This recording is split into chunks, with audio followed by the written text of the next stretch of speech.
Welkom terug hier by die Rugby Guru en vandag het ons 'n spesiale gas hier saam met ons, Jordan Steenkamp. Hoe gaan dit vandag met jou? Nee, dat gaan baie goed, dankie. Met hom? Nee, wat ons klaar nie. Jordan, welkom. Jy's een van die mees opwindende jong vleuels in Suid-Afrika van jou Paul Roos Gimnasium era tot die Stormers kontrak tot jou junior Springbok debuut. Vandag wil ek die storie agter die speler hoor, die mens, die werk en die droom. So vir die mense wat jou nie persoonlik ken nie, wie is Jordan Steenkamp? Um, ek sal dink Jordan Steenkamp is iemand wat nog altyd hard werk. Ek dink van skool af ook, ek was in laerskool Bastion, daar in Brackenfell. Maar ek dink onlangs het ek altyd 'n liefde gehad vir sport. Nie noodwendig van die begin af rugby nie, meer atletiek. Ek het hekkies gehardloop altyd op laerskool. So dit was eintlik my eerste liefde. En omdat ek vinnig was, het ek maar rugby ook gespeel. Dis maar hoe het gaan in die laerskool. En ja, en toe het ek 'n besering gekry in die RP. So toe moes ek die hekkies half gelos het, want dit was moeilik om terug te kom na so 'n besering, veral as jy hekkies hardloop. En toe het ek meer rugby begin speel. Hier graad 6, so dis onder 12, het ek die kans gekry om vir WP te verteenwoordig. So dit was regtig lekker en toe graad 7 ongelukkig was dit mos nou ons COVID jaar. So daar was nie vreeslik rugby of enige sport aan die gang nie. En toe ja, Paul Roos, ek was graad 8 tot matriek in Paul Roos. Toe het ek meer my rugby begin ernstig opvat. Onder 16 was die eerste provinsiale wedstryde wat weer gespeel was. Toe was ek ongelukkig nie gekies nie. Maar ek onthou nog, ek was nog in my huis besig om 'n bad te vat en toe word ek net gebel en toe was iemand beseer, toe word ek opgetrek na die onder 16 Grand Como toe. So ek het een wedstryd daar ten minste gespeel, so ek was baie bevoorreg om dit te doen. En toe graad 11, toe het ek akademieweek gespeel. Dis half die derde span vir WP. En toe ek nou matriek kom, het ek ongelukkige besering gekry net voor die provinsiale weke begin het ek my sleutelbeen uitgehak. So het ek dit nou weer ongelukkig gemis. En ja, toe ek half die junior Springbok soos call-up kry, was ek nogals verbaas, want ek het nie regtig SA skole verteenwoordig of WP gespeel in my matriekjaar. So ek was nogals verbaas, maar ja, ek was baie bevoorreg om daar te kon speel, dit was regtig lekker. Ja, jy het my nou so 'n bietjie vertel van jou tyd toe jy groot geword het. Vertel my 'n bietjie meer van jou kinderjare. Hoe het rugby regtig deel van jou lewe geword? Jy het nou gesê dat jy meer lief was vir hekkies gewees en atletiek. Ja. Maar sou rugby altyd iets gewees het wat in jou agterkop was al het jy nog nie daai besering opgedoen met die atletiek nie? Ja, dis 'n moeilike vraag, ek weet nie. Ek en my ouers gesels ook dikwels daaroor. Nee, ek weet nie, ek dink my passie het nog altyd by hekkies eerder gelê, maar ek dink al het ek die besering gekry, dink ek tog ek sou half oor na rugby toe gegaan het. Ek weet ek hou maar net meer van die kontak en dis ook 'n span sport. Ek hou daarvan om saam met 'n span te speel ook. Ek voel met hekkies soos daai individuele sporte raak dit miskien baie half lonely ook baie keer. So met rugby ook maak jy nuwe vriende en ek hou daarvan om nuwe vriende te maak ook. So ek dink ja, al was dit vir die besering nie, al het dit gebeur of dit nie gebeur, ek dink ek sou nog steeds meer na rugby toe gedraai het. Ja, jy was hoofseun by laerskool Bastion gewees. Hoe het daardie tyd jou gevorm? Ja, ja, ongelukkig was dit in ons COVID jaar, so ek het nie regtig veel gedoen as hoofseun nie. Ek sê altyd dit voel nie regtig asof ek hoofseun was nie. Maar daar was nie regtig baie take of enigiets vir my gegee nie. Daar was net baie speeches wat ek moes gegee het. So ek voel dit het my half gehelp om voor mense te kom praat. Ek was altyd nogal skaam om voor mense te praat, maar ek dink half om in so 'n posisie te geword het, was nogals lekker. Ja. Ja, wat is die grootste les wat jy in jou kinderjare geleer het wat jy tot vandag toe nog by jou dra? Ek dink dis maar net om nederig te wees. Ek dink van kleins af altyd, dus jy moet nooit groot kop raak, jy moet maar altyd nederig bly en net jou voet op die aarde hou. En ek dink tot vandag toe hou ek dit nog steeds by my. Dis like, jy het jou naam by Paul Roos Gimnasium gevestig. Wat het daardie tyd vir jou beteken as speler en as mens? Ja, ek dink as mens, ek was ook in die koshuis, ek was bevoorreg genoeg om in die koshuis te wees. En ek dink daar was half die hele deel van my hoërskoolloopbaan. Dit het my soveel goed geleer hoe om op my eie reg te kom, om nie meer van my ouers af te lewe nie, om my eie soos ek weet nie, soos laundry te doen, al daai tipe goed, om eintlik vir myself te sorg. Ek moet in die oggende opstaan, niemand kyk agter my nie. Ek moet seker maak ek spaar by, dan moet ek seker maak al my boeke is gepak die aand voor die tyd. Al daai tipe klein goedjies. En ek dink dis het dit my gevorm het as 'n mens, om net meer volwasse te wees. En ek dink as 'n speler, ja, ek dink hier daar's woorde wat regtig kan beskryf hoe dit voel om daai trui oor jou kop aan te trekkie. Van graad 8 af het ek altyd die eerste span gekyk en ek dink was altyd 'n droom vir my om daai eerste span trui bo my kop te trek. So dit was nogals regtig amazing toe ek die kans gekry het. Ek het so 'n bietjie in graad 11 op eerste span gespeel, maar meer in matriek. Matriek was eintlik meer my jaar. Maar ja, dit was regtig amazing en dis net daai trots wat ook saam met dit kom as jy daai trui aantrek. Want sodra daai trui half oor jou kop is, speel jy net meer vir jouself nie. Ek dink jy speel nie net vir Paul Roos nie, maar ook die hele Stellenbosch gemeenskap. So dis wat dit ook baie spesiaal maak. Ja, as jy terugkyk na jou tyd by Paul Roos Gimnasium, watter oomblik sal jy nooit vergeet nie? Ja, ek dink seker dit gaan seker 'n rugby oomblik wees. Ek dink seker by Noordsuid, toe ons in Noordsuid teen Noordheuwel gespeel het, toe ek daai hand-off gemaak het en toe ek 'n 3 gaan druk het. Ek dink daai was baie spesiaal vir my. Ek dink ook daai is een van die oomblikke wat ek nooit sou vergeet nie. Ja, jy was aangewys as Paul Roos Gimnasium se aanvallende speler van die jaar. Wat is die geheim agter jou aanvalinstink en jou vermoë om so gereeld die doellyn te vind? Ja, nee, ek dink dis maar net dit kom met half confidence. Ek dink net jy moet half glo en nie jouself doubt nie. Obviously, jy sit die werk in, jy weet hoe hard jy werk, so daar's geen rede hoekom jy nie moet goed speel of nie moet daai 3 druk of nie perform nie. So ek dink dit gaan maar net alles oor, jy moet maar net jouself back, jy moet net daai confidence hê om jouself te kan back ook. So ja, ek dink maar dit is alles waar dit gaan. Ja, ek het in een van jou onderhoude by Paul Roos Gimnasium het jy gesê jy visualiseer die wedstryd voor die tyd in jou kop. Is dit iets wat jy gevisualiseer het voor die dag wat dit gebeur het? Nee, ek sal nou nie sê dit is presies so nie, maar natuurlik as ek visualize ook, dan is dit maar net meestal of course ek gaan 'n 3 druk. So dis my like as 'n vleuel, dis eintlik my werk. Ek moet 'n 3 gaan druk. So ja, 'n groot deel as ek visualize is maar net eintlik hoe ek 'n 3 druk en wat ek doen en hoe ek probeer by die doellyn uitkom. So ja, ek sal nie sê ek het dit presies gevisualiseer soos daai nie, maar ja. Ja. Wat het jou Paul Roos Gimnasium tyd jou geleer oor standaarde, werksetiket en kultuur wat jy vandag nog toepas? Ja, ek dink ja, Paul Roos het nogals hoë standaarde met sport of akademies, soos ons het baie mense wat ook groot en hoog in akademies presteer, maar selfs met sport ook, nie net in rugby nie, ek dink op vele ander gebiede, as dit met kuns is, tennis, alles soos dit. So ek voel die standaarde wat net Paul Roos self ook half die bar geset het, is baie hoog. En ek dink vir my as 'n persoon ook toe ek daar ingestap het, is net om half soos dieselfde standaarde te kan bereik as 'n persoon. Ek dink vandag ook in my lewe, ek probeer ook so streef na uitnemendheid, want dis ook een van Paul Roos se groot values. En ek dink ja, tot vandag te probeer ek nog half dit uitleef, net om die beste weergawe van myself ook te wees.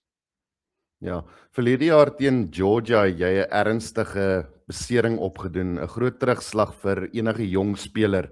Neem ons bietjie terug na daardie oomblik. Wat het gebeur? Ja, ek onthou toe ons in Georgia ons het 2 wedstryde gespeel. Die eerste wedstryd was ek ook in die beginspan, ons het ook gespeel. En toe die tweede wedstryd kom, ek dink dit was soos 15 minute in die tweede wedstryd in. Ek het die bal gekry. Die doellyn was reg voor my en toe was dit half so 'n hoogvat, die ou se arm om my nek gegaan, maar my enkel het half vasgesit in die grond en my hele lyf het gedraai. En yes, ek dink daar was die ergste pyn wat ek nog half ooit ervaar het. Ek tog my been het gesnap. Dis hoe erg die pyn was. Ek kon skaars op het staan. Maar ja, dit was nogals nie 'n goeie tyd nie. Want obviously jy het dit mos nou gemaak, jy's daar, jy's in die span en dan gebeur iets soos dit wat nogals 'n groot terugslag was. Maar ja, ek dink ons gaan maar net voort. Ek was toe geopereer ook. Ek het 2 tight ropes gekry in my enkel ook en dit was ek dink 8 weke, 9 weke van rehab en is ook nooit nie lekker om te doen nie. dit vat baie tyd en baie energie uit jou uit. Maar ja, ek dink van daar af kan ons maar net opgaan. Ja, gelukkig is jy nog jonk.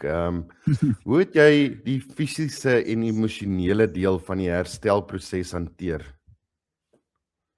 Ja, ek dink fisies kom eintlik maar saam met emosioneel. Ek dink fisies was dit nie al so ergie. Ja, dit was soos baie oggende waar ek moet opstaan en net eintlik langs die veld staan. Wat nie baie lekker is, jy wil obviously saam met die mense speel, maar ek dink emosioneel of is dit een ding wat ek altyd aanglo en wat ek altyd sal dra by my is alles gebeur vir 'n rede. So ek dink beserings half toets jy op dit en jy kan of een van twee dinge doen, of jy kan net so sak en as en net opgee, of jy kan net weet ek alles weer vir 'n rede, gaan dit aan. Daar's altyd die son sal altyd skyn aan die ander kant en ek dink dis een ding wat my ook baie wat ek ook baie geleer het van beserings af. Is dit alles weer vir 'n rede en jy moet maar net aanhou. Want dis die ding van rugby, dis maar met rugby kom besering, so ja. Ja, jy het genoem dit was swaar om daar langs die kantlyn te staan terwyl die res van die manne speel. So Ja. wat was die moeilikste deel van die rehabilitasieproses? Ja, ek dink die moeilikste deel was seker maar net om te kyk hoe hulle speel en jy staan maar net langs die veld. Want my passie is natuurlik rugby, ek wil rugby speel, ek wil nie staan en rugby kyk nie. So ek dink daai is definitief een van die moeilike dele. En ek dink ook die beginfases van die besering ook, waar jy heeltyd op krikke moet wees. So jou hande raak so seer. Ek dink daar was ook een van die moeilike dele van die besering. Dan moet ek elke keer met krikke, want ek bly mos daar by SAS, dis daai rugby academy. So dan moet ek elke keer met krikke van daar af stap na die velde toe van Makotter en my hande het baie seer geraak. So ek dink daar was een van die ergste dele. Ja, hoe het daardie tyd jou mentaliteit verander? Hoe het dit jou sterker gemaak? Ja, nee, ek dink definitely net om te fight, net om aan te hou. En daar's obviously baie kere waar jy net wil opgee, maar ek dink jy het obviously 'n droom, jy het obviously iets waartoe jy wil werk en as jy daai in gedagte hou, is opgee nie regtig 'n opsie nie. So ek dink beserings maak maar net jou sterker. Ek dink want jy word deur sulke moeilike tyd gesit, maar jy moet net aanhou en net deur die moeilike tyd kom en dan Ja, natuurlik beserings kan 'n jong speler maak of breek ook. Wie het jou deur daardie tyd gedra? Familie, afrigters, fisioterapeute? Ja, ek dink definitief my familie. My familie is altyd groot ondersteuners. Hulle is my pilaar in my lewe en veral in rugby ook. Hulle gee my altyd baie liefde en hulle ondersteun my regtig baie. En obviously coaches wat sê soos hulle het my raak gesien, hulle het gesien ek het gedoen wat ek kon, want jy as 'n speler dink mos altyd die ergste, okay, ek's nou beseer, miskien maak ek die volgende span nie of miskien dit of miskien daai. Maar ek dink 'n coach se ondersteuning help ook die meeste. Hulle net vir jou kan sê soos moenie worry nie, jy het goed gedoen. Dis om sien wat jy kan doen en hoe jy kan speel, alles sal fyn wees. So ek dink daar was ook 'n groot deel wat my half ook aanhou werk het. En dan obviously physios ook. Ek het my rehabilitasie daar by SAS gedoen. En ja, ek dink net vir al die physios ook wat ook elke oggend moet opstaan en elke keer daar moet wees en dit pitch ook vir my die program skryf, dan moet die program verander en al daai tipe goed ook. So ek dink met my ondersteunings of support system was baie goed. Ja, mense onderskat soms die dinge wat agter die skerms gebeur wanneer jy 'n besering opdoen. Het jy ooit getwyfel of jy weer jou beste sou wees?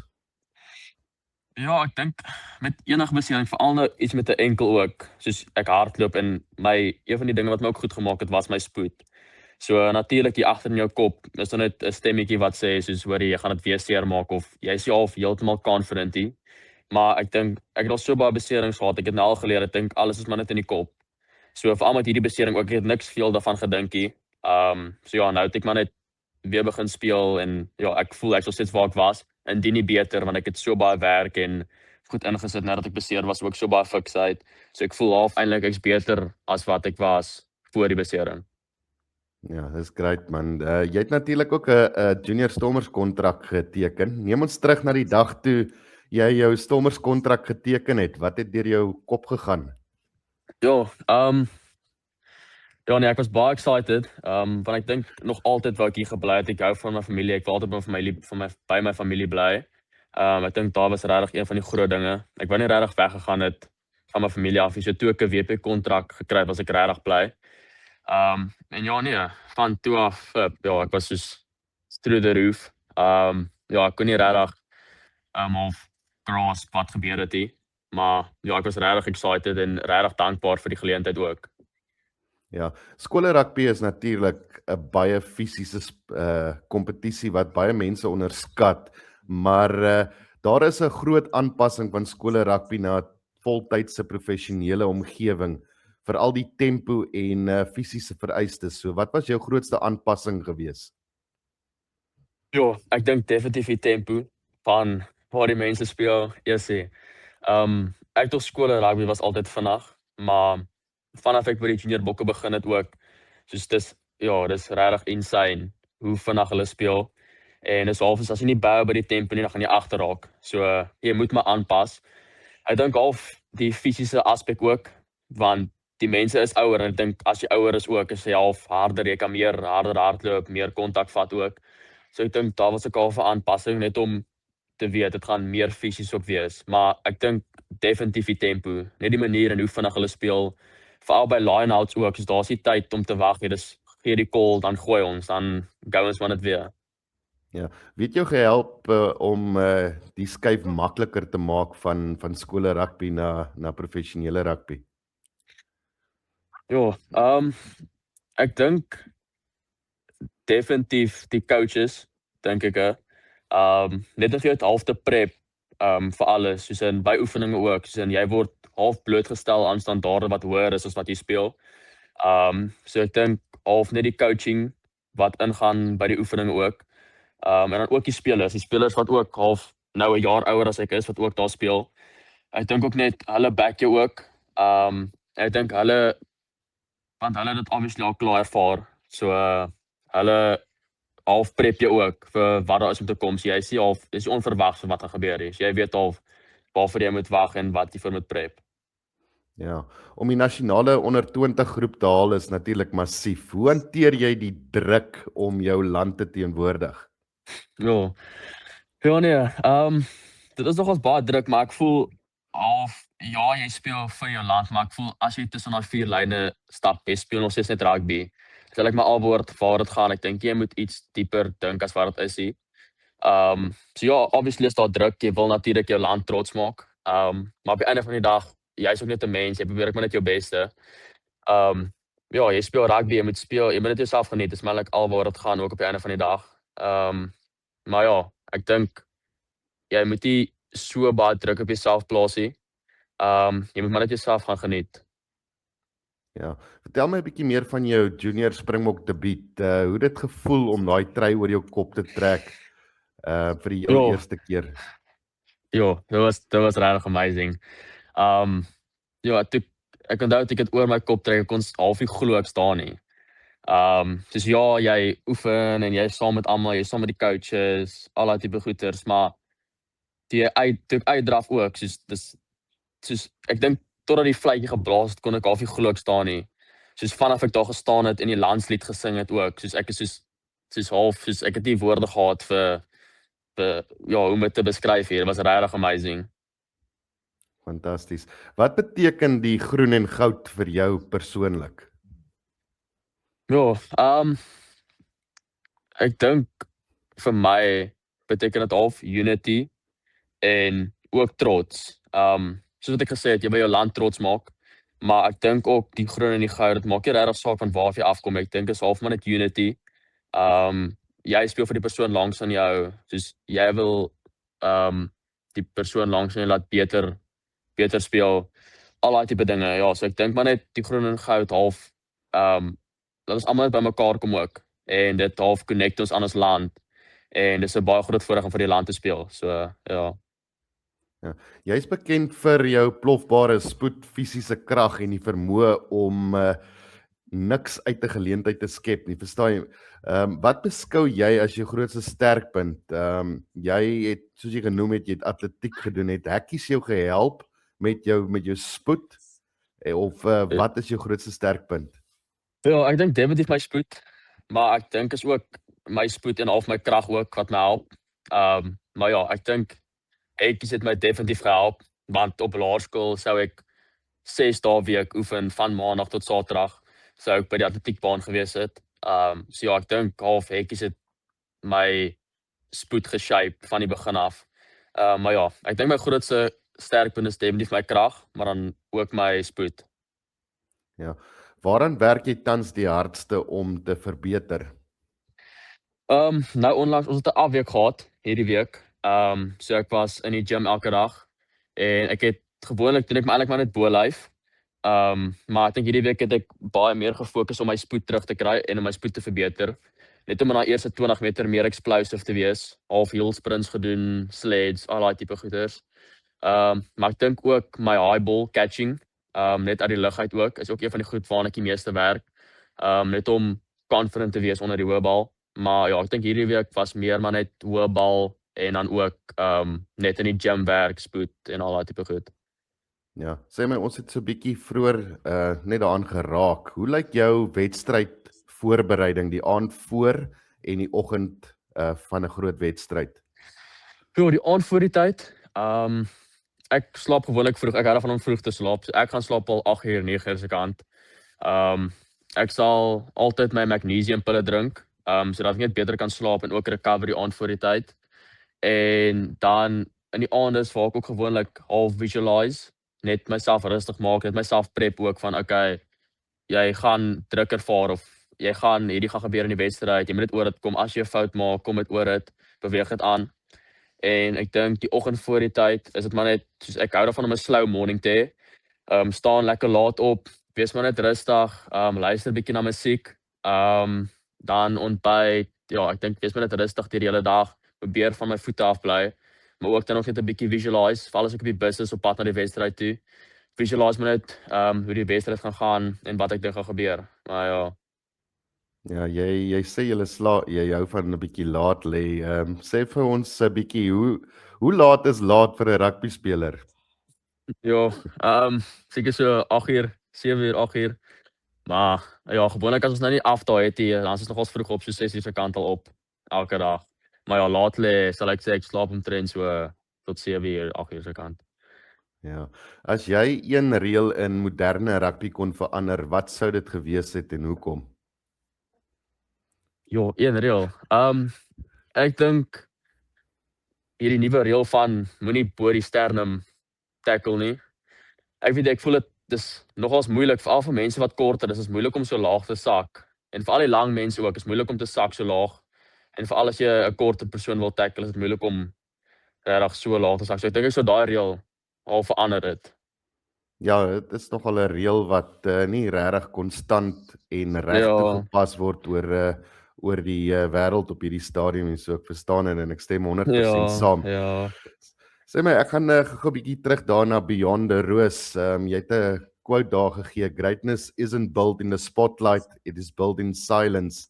Stay consistent, your time will come. Hierdie is 'n kragtige aanhaling.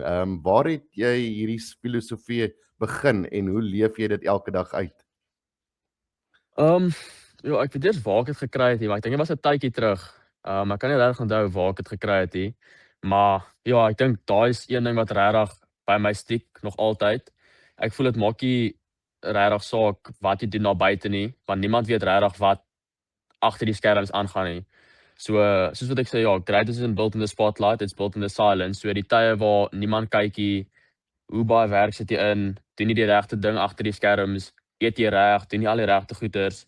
So ja, dan gaan jy perform hoe jy perform. Dit beteken alles het wat jy doen agter die skerms. Ja, wat beteken consistency vir jou in 'n wêreld vol hype, geraas en druk op hierdie stadium? Ja, ja, ek voel net half jy moet al daai geraas, al die hype en alles, ja, dis lekker, maar ek voel jy moet dit half uitsluit. En consistency is maar net, ja, jy moet maar net jy het 'n droom en dan daar is stappe wat jy moet volg om daar uit te kom as jy wil suksesvol wees, as jy die beste wil wees. Jy moet reg eet, jy moet elke dag reg eet, jy moet opstaan, jy moet gaan oefen, jy kan nie laat aande uitgaan, jy kan nie gaan kuier soos al jou ander vriende nie. Jy moet sacrifice wat jy moet sacrifice, jy moet eintlik alles sacrifice, as jy die beste wil wees. So ja, ek dink net consistency is half maar net elke liewe dag te show up, nie net vir jou nie net vir jou nie, maar vir die mense wat in jou glo ook. Maar ja. Ja. Sê my 'n bietjie Jordan, wat is jou doelwitte vir die res van die jaar en ook vir 2027? Ek dink vir die res van die jaar, ek wil hopelik in hierdie World Cup span wees vir 'n begin en dan hopelik kan ek 'n goeie World Cup hê. Hopelik wen ons dit ook, maar ek glo ons sal. En dan na dit, ja, ek dink miskien bietjie Currie Cup speel by die WP. Maar ek wil ook graag een of ander tyd my URC debuut ook maak, maar ek weet ek het nog bietjie om te werk aan daai. En ek dink volgende jaar is ook weer om net die junior bokkespan te maak en dan net te verbeter van hierdie jaar. Maar ja, ek dink net mainly om die junior bokkespan net weer te maak en dan obviously bietjie by die WP ook te speel, URC of ons kyk maar hoe die dinge gaan. Ja. Waar sien jy jouself oor 5 jaar van nou af? Ja, ek weet nie, ek dink hopelik by die URC sal ek hoop ek speel al daar. Miskien al by die bokke. Maar ja, ek dink een van die drome is definitief om vir die bokke te speel. Maar ja, dis definitief 'n 5 jaar of 'n bietjie langer as dit, maar dis definitief die droom. Fantasties. Sê my, ons gaan gou so vinnig 'n paar vinnige fire vrae vra. Wat is jou gunsteling cheat meal na 'n harde wedstryd? Ek hou van daai Montreal bagels. So ek sal of 'n bagel gaan eet of bootleggers. Hulle het daai French toast banana bread en ek love banana bread. So ja, dis definitief een van die cheat meals wat ek eet. Is daai French toast banana bread met die bacon en dan die stroop oor dit. So ja, dis nogals lekker. Ja, vinnigste speler saam met wie jy al gespeel het? Ja, vinnigste speler. Ja, ek dink seker Siaya. Seker Taylor Siaya van die Sharks. Jou must play liedjie voor 'n wedstryd? Ja, must play liedjie. Ja, ek het nogals baie. Ek hou baie van Spanish music. So die liedjie se naam is Gata Only. Maar ek luister gewoonlik dit. Ek weet dit kry my dit in die vibe, net die Spanish musiek. Ek weet ek hou net baie daarvan. Jou droomstadium om in te speel? Ja, seker Kaapstad Stadion. Ja, vir al jou mense. So ja, ek dink dis definitief iets waar ek wil speel. Watter raad het jy vir 'n jong speler wat droom van 'n professionele rugby loopbaan? Ek dink stap 1 is jy moet 'n droom hê of jy moet weet wat jy wil bereik. Jy moet stappe dan in plek sit om dit te kan bereik. En ek voel veral vir die jong mense ook, dit gaan baie sacrifice vat. Jy gaan nie soos jou vriende kan wees nie of jy gaan nie kan doen wat jou vriende doen nie. Dit vat baie sacrifice, baie moeite, baie tyd, baie sweet, baie trane, baie emosies. Maar jy moet dit alles goed kan handle. Maar ja, ek dink dan is dit ook maar net gaan dit gaan alles saam met consistency ook. Ek dink jy moet maar net consistent bly.